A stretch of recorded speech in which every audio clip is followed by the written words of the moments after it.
Hey everyone, and welcome to Bassman Studio. As a new venue, I'm here in my classroom, and you can see some of my students work behind me.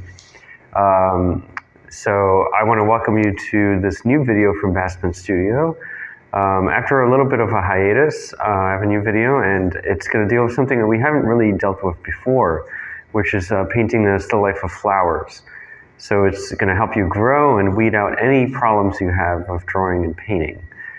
I'm going to show you from start to finish how to paint a still life of flowers in beautiful color. So sit back and relax and enjoy this new video from Bassman Studio. So here's our subject matter, which is a beautiful still life of flowers. And as usual, I'm going to start with the underpainting. So I'm using burnt sienna and pretty thin. And we're just going to start drawing in the basic shapes using the burnt sienna on toned canvas. So with a nice round brush, I start drawing in all the shapes that I see with no detail, and keeping it pretty loose and free, and pretty much measuring out where everything should be. So just drawing the vase, and you can see it's pretty basic and simple. Not worrying about any detail yet, and just making sure my drawing is correct.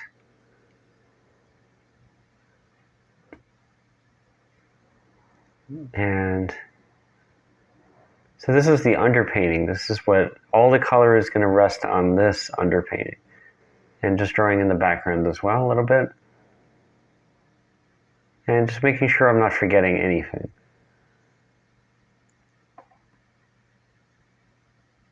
And now I'm going to go in with a bigger brush and lay in all the shadow area. So we could see where the light source is coming from. Just with a big flat brush. Still using burnt sienna. So it's very warm but still very loose. No detail yet, just indicating where light is coming from. So you want to do this with a very big flat brush. And you want to keep it pretty loose. Keep yourself from doing any detail at this point. You just want to get the essential idea. And even some of the background.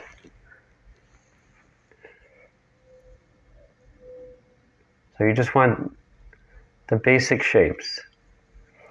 And now I'm going to go and add some of the color of the background. It's good to work back front in a painting because it pushes the subject matter forward.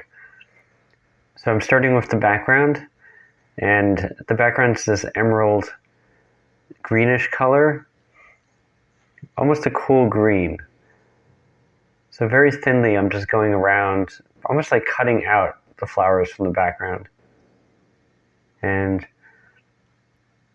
so the background is actually helping the foreground come forward. And just going around, and of course putting in the green where I see it. Very, very loosely.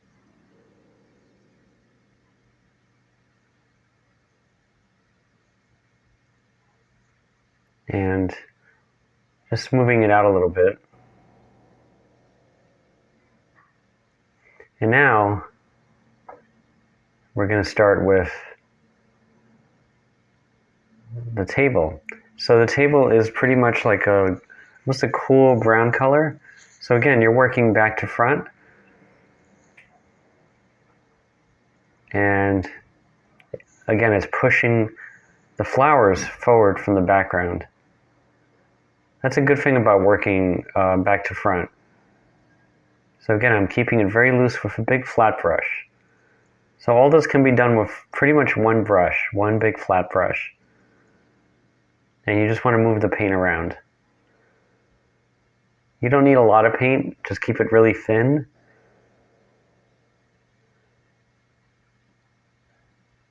And you see how loose it is. It's very loose.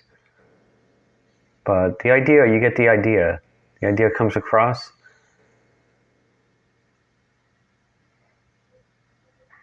But avoid any detail, of course. Just keep it like this for the moment. Detail will come later. You don't want to hurry into it. Now for the flowers, pretty much like a beautiful, like cool orange color. So I'm mixing orange and I'm putting a little white because titanium white has blue in it and it actually cools down a color. And just a little blue as well. I'm pretty much pre-mixing the color for the flowers. Now, again, very loosely adding color where I see it, where I see the orange, etc. The same brush, I haven't changed brushes. So remember, you could do all this with one brush.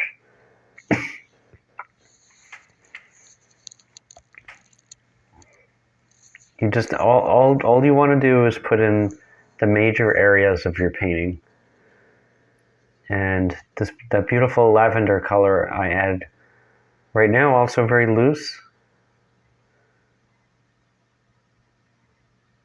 And some very bright blue, almost impressionistic, which I'm using ultramarine. And the tricky part is that there is the green leaves and we have a green background, but it's a different kind of green, so it's more of a yellow green for the leaves. So you have to be aware of that there are different kinds of greens, etc.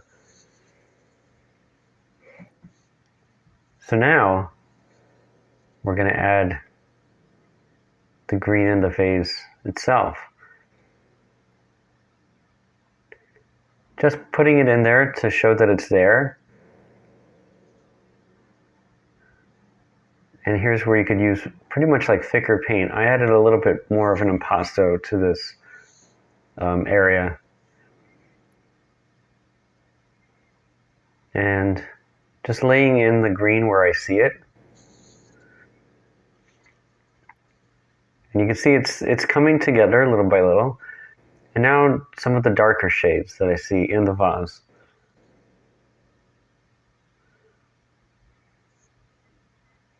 But as you can see, I haven't even begun to put any real definition or detail anywhere, just laying in areas of color. So because it starts to look very abstract at the beginning, but it starts to form little by little.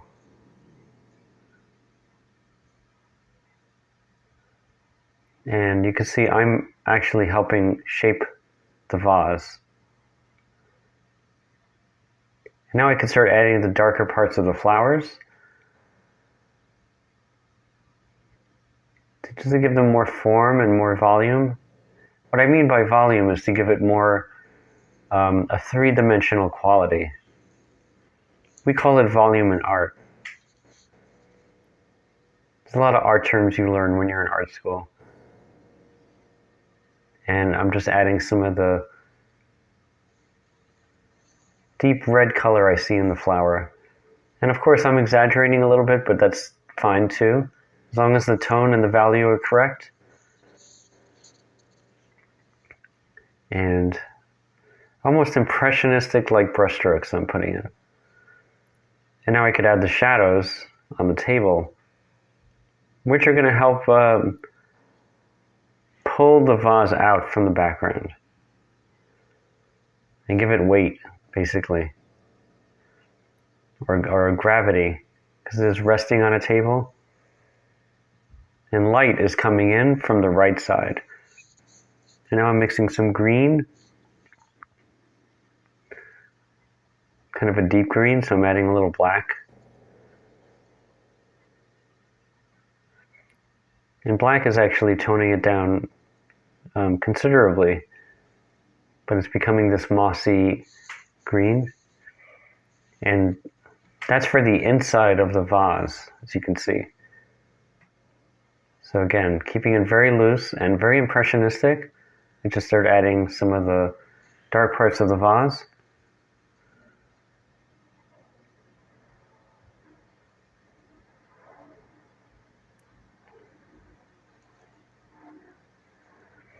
And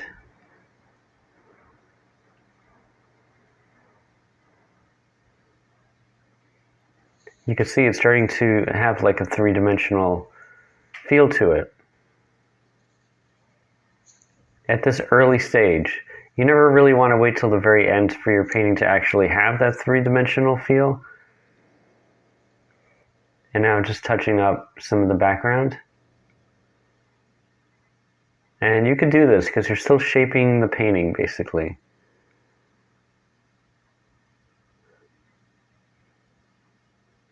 You're still pushing paint around and molding the painting. Almost like working with clay.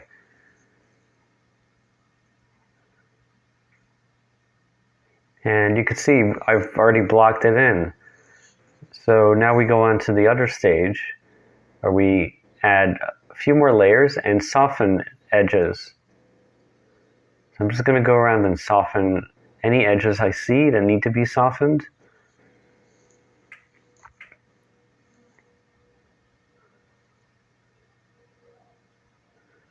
And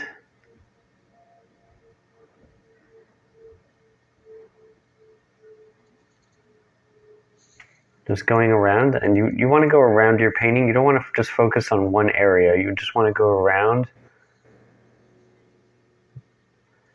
all over and shape your painting.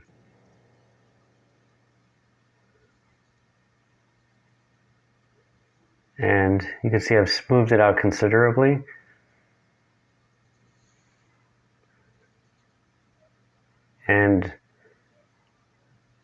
And also I have not switched brushes. This is the same brush. So with this brush I've done many different things. Now I could even add some details in the flowers. And my intention is to cover as much of the white of the canvas as possible. Covering it with paint.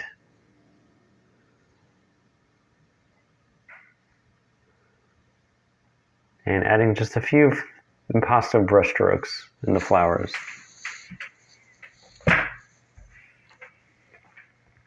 Just to give it more of a powerful feel. And even the flowers on the left-hand side, some of the beautiful violet color. There's just a few impasto touches in that area as well. And you can see how beautiful that color is.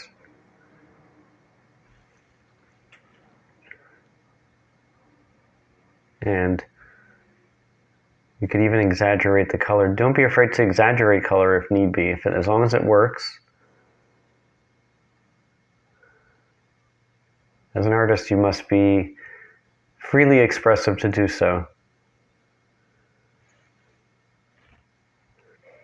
And now I'm going on the background and I'm smoothing out the background a little bit while the paint is still wet, because I'm working pretty much alla prima, which is wet on wet. So I'm just going around and I'm cleaning up areas, covering as much area as I can at this point, before I move on to smaller things.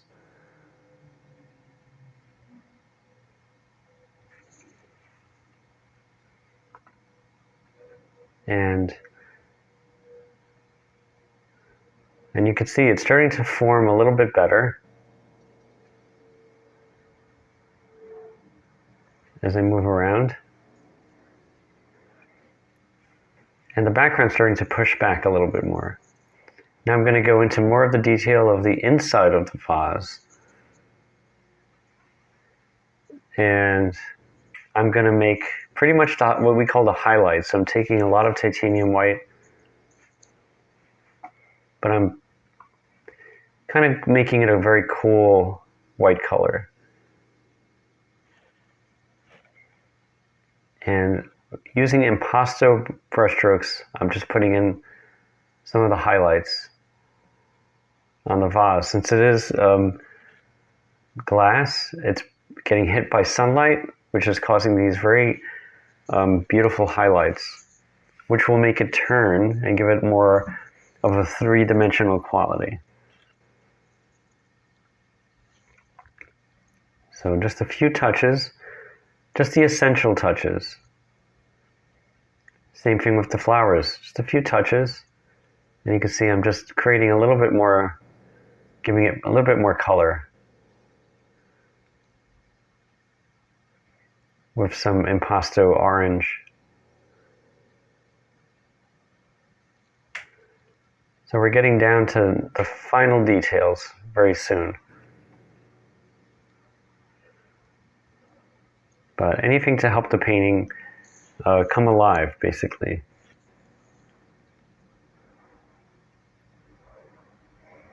So just going around with this beautiful orange color. And again, going back to the violet color and adding just more impasto touches. So again, my intention is to cover most of the canvas, which is what I'm doing.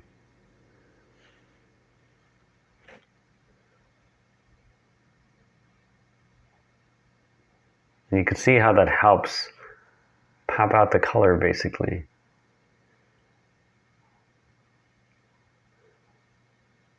With practice, you do this very quickly. And in the leaves as well, I could see that there's sharper edges. So I'm just cleaning up some of the parts of the leaves. Again, just to keep I'm still forming, literally forming the painting and chiseling it out from the background.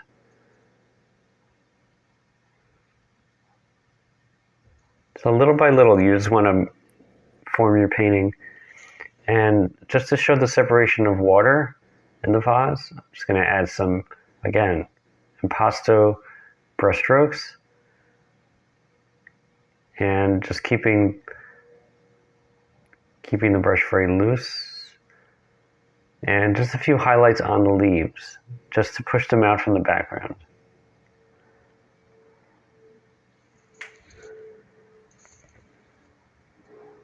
And those are usually very, very fun to do.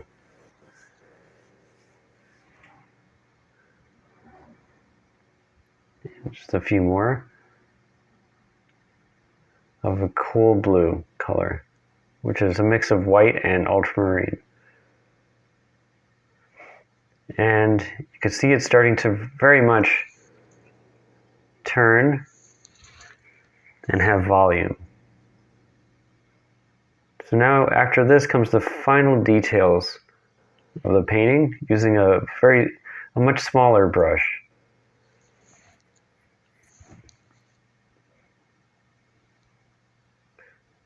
And with a small brush, start adding smaller details. Now is where you could put in some of the small details, almost like you're redrawing your painting.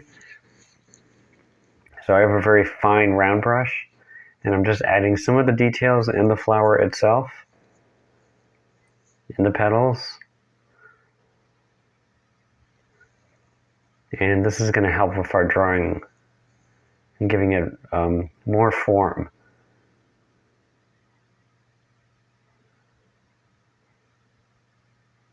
You can see how beautiful that is, like the color is just helping it pop out.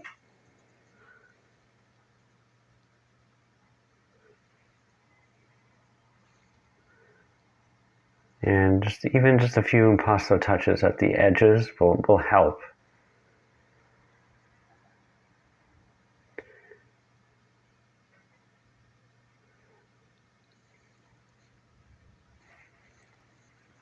And there we have it, our completed still life of flowers.